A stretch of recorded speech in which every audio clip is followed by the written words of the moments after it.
Hello friends, வணக்கம் and welcome to Tarun food court. இந்த வீடியோவில் ரொம்ப சாஃப்டான டேஸ்டான அது மட்டும் இல்லாமல் ரொம்பவே ஹெல்த்தியான ராகி சப்பாத்தி எப்படி செய்கிறதுன்னு பார்க்கலாம். ரொம்ப சிம்பிளான மெத்தடில் ஈஸியாக செஞ்சிடலாம். சரி வாங்க எப்படி செய்கிறதுன்னு பார்க்கலாம். ஃபஸ்ட்டு ஒரு பாத்திரத்தில் இந்த கப்பால் 2 கப் தண்ணி ஆட் பண்ணியிருக்கேன். இந்த ராகி சப்பாத்திக்கு மெஷர்மெண்ட் ரொம்பவே முக்கியம். அதுக்காக மெஷரிங் கப்பெல்லாம் தேவைப்படும்னு நினைக்காதீங்க. நம்ம ஏதாவது ஒரு கப் மெஷர்மெண்ட் வச்சுக்கிட்டா போதும். இதில் 1 டீஸ்பூன் அளவுக்கு உப்பு சேர்த்துக்கிறேன். உப்பு சேர்த்ததுக்கப்புறமா 1 டீஸ்பூன் நெய் சேர்த்துக்கிறேன். நெய்க்கு பதிலாக ஆயில் கூட சேர்த்துக்கலாம், அது உங்கள் விருப்பம்தான். அடுத்ததாக இன்னொரு பவுலில் எந்த கப்பால் நம்ம தண்ணி அளந்தோமோ அதே கப்பால் 2 கப் ராகி மாவு ஆட் பண்ணிக்கிறேன். இது ரெண்டுமே ஒரே அளவாக இருக்கணும், அது ரொம்பவே முக்கியம். இது போல் ஒரு உடன் கரண்டி எடுத்துக்கோங்க, இல்லை ஸ்ட்ராங்காக இருக்கிற ஏதாவது ஒரு கரண்டி எடுத்துகிட்டு தண்ணி நல்லா தளன்னு கொதிச்சதுக்கப்புறமா இந்த ராகி மாவு கூட ஆட் பண்ணிக்கலாம். ராகி மாவில் சேர்த்துட்டு இது போல் நல்லா கலந்து விட்டுக்கோங்க. கொஞ்சமாக ஆட் பண்ணி நல்லா கலந்து விட்டுடலாம். கொஞ்சமாக தண்ணி ஆட் பண்ணி அந்த தண்ணி மாவோட எல்லா பக்கமும் படுறது மாதிரி நல்லா கலந்து விட்டுக்கலாம். முடிஞ்ச அளவுக்கு எல்லா பக்கமும் தண்ணி படுற மாதிரி பார்த்துக்கோங்க. அப்போ தான் ராகி மாவு இந்த ஸ்டேஜ்லேயே நல்லா வெந்து வரும்.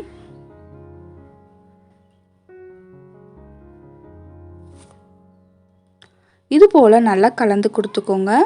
இப்போ எல்லா தண்ணியும் நான் ஆட் பண்ணிவிட்டேன். 2 கப் மாவுக்கு 2 கப் தண்ணி கரெக்டான அளவாக இருக்கும். இந்த ஸ்டேஜில் க்ளோஸ் பண்ணிவிட்டு ஒரு 10லேருந்து 15 நிமிஷம் அப்படியே விட்டுருங்க. அதுக்கப்புறமா ஓப்பன் பண்ணிவிட்டு கை பொறுக்கிற சூடு வந்ததுக்கப்புறமா கையாலேயே நல்லா பிணைஞ்சி விட்டுக்கலாம். லைட்டாக சூடாக தான் இருக்கும். கை பொறுக்கிற சூடு வந்ததுக்கப்புறமா பிணைஞ்சிக்கோங்க. கையில் ஒட்டுற மாதிரி இருந்ததுன்னா கொஞ்சம் போல் ஆயில் தொட்டுட்டு அதுக்கப்புறமா பிணைஞ்சிக்கலாம். இந்த அளவுக்கு எல்லா மாவும் ஒன்று சேர்ந்து சப்பாத்தி மாவு கன்சிஸ்டன்சிக்கு வந்ததுக்கப்புறமா 1 டீஸ்பூன் போல் ஆயிலை மாவோட எல்லா பக்கமும் அப்ளை பண்ணி விட்டுறேன். இது போல் 1 டீஸ்பூன் அளவுக்கு ஆயிலை சப்பாத்தி மாவோட எல்லா பக்கமும் அப்ளை பண்ணுறதுனால சப்பாத்தி மாவு நம்ம ரொம்ப நேரம் வச்சாலும் ட்ரை ஆகாமல் ரொம்பவே சூப்பராக இருக்கும். அதனால இது போல் அப்ளை பண்ணிவிட்டு ஒரு 5 நிமிஷத்துக்கு நம்ம அப்படியே விட்டுடலாம். ஒரு 5 நிமிஷம் கழித்து சப்பாத்தி போடுறதுக்கு தேவையான அளவுக்கு மாவு எடுத்துகிட்டு நல்லா உருண்டை செஞ்சுக்கலாம். உருண்டை செஞ்சுட்டு கொஞ்சம் போல் ராகி மாவு டஸ்ட் பண்ணதுக்கப்புறமா நம்ம திரட்ட ஆரம்பிச்சுக்கலாங்க. ராகி சப்பாத்தி தேய்க்கும் போது ரொம்பவே கேர்ஃபுல்லாக தேய்ச்சிக்கணும். ஏன்னா ரொம்ப சாஃப்டாக இருக்கும். கொஞ்சம் நம்ம அழுத்தி தேய்ச்சாலும் அது பிஞ்சிட்டு வந்துடும். கூடவே அதிகமான அளவு மாவு டஸ்ட் பண்ணிவிட்டு தேய்ச்சிக்கோங்க, இல்லைன்னா அந்த தேய்க்கிற கட்டையிலே ஒட்டிட்டு வந்துடும். அது மட்டும் இல்லாமல் சைடு ஈவனாக வராது. நம்ம கோதுமை சப்பாத்தி செய்கிறது போல் சைட்ஸ் எல்லாம் ஈவனாக வரும்னு எதிர்பார்க்க முடியாதுங்க. இது போல் சைட்ஸ்லலாம் லைட்டாக கிராக் விழத்தான் செய்யும். இது உங்களுக்கு ஒன்றும் ப்ராப்ளம் கிடையாதுன்னா அப்படியே சுட்டு எடுத்துக்கலாம். இல்லைன்னா இந்த வீடியோலேயே நான் இன்னொரு ஸ்டெப் கூட இது கூடவே நான் ஷேர் பண்ணியிருக்கேன், அது பாருங்கள். அது போலையும் நீங்கள் ரவுண்ட் ஷேப்பில் சுட்டு எடுத்துக்கலாம். இது போல் ரவுண்ட் ஷேப்புக்கு தேய்ச்சதுக்கப்புறமா எக்ஸ்ட்ரா இருக்கிற மாவை கையாலே இது போல் தட்டி விட்டுட்டு தோசைக்கல் ஹீட் பண்ணிவிட்டு நம்ம சுட்டு எடுத்துக்க வேண்டியது தான்.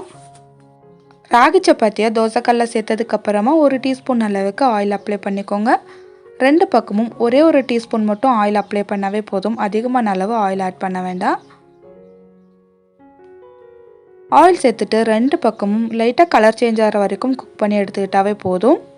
ராகி சப்பாத்தி நல்ல ஒரு ரவுண்ட் ஷேப்பில் வர்றதுக்காக சப்பாத்தி நல்லா திரட்டினதுக்கப்புறமா ஒரு பாக்ஸோட மூடி எடுத்திருக்கேன்.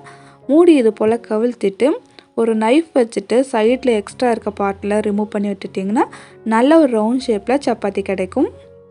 இது போல் கட் பண்ணதுக்கப்புறமா தோசைக்கல்லை வச்சு சுட்டு எடுத்துக்கிட்டால் சூப்பர் சாஃப்டான ராகி சப்பாத்தி ரெடி. கண்டிப்பாக இதே மெஷர்மெண்ட்டோடையும் இதே மெத்தட்லையும் ட்ரை பண்ணி பாருங்கள். ட்ரை பண்ணிவிட்டு எப்படி வந்திருந்ததுன்னு கமெண்ட் பண்ணுங்கள். இன்றைக்கி நான் ராகி சப்பாத்திக்கு சௌச்சோ சட்னி தான் செஞ்சுருக்கேன். இந்த சட்னி ரெசிபி ஆல்ரெடி நம்ம சேனலில் இருக்குது, தேவைப்பட்டால் செக் பண்ணி பாருங்கள். இந்த வீடியோ உங்களுக்கு யூஸ்ஃபுல்லாக இருந்திருந்தால் சேனலுக்கு லைக் அண்ட் சப்ஸ்கிரைப் பண்ணிக்கோங்க. வேறொரு இன்ட்ரெஸ்டிங்கான ரெசிபியுடன் உங்களை சந்திக்கிறேன். அது வரைக்கும் பாய் ஃப்ரெண்ட்ஸ்.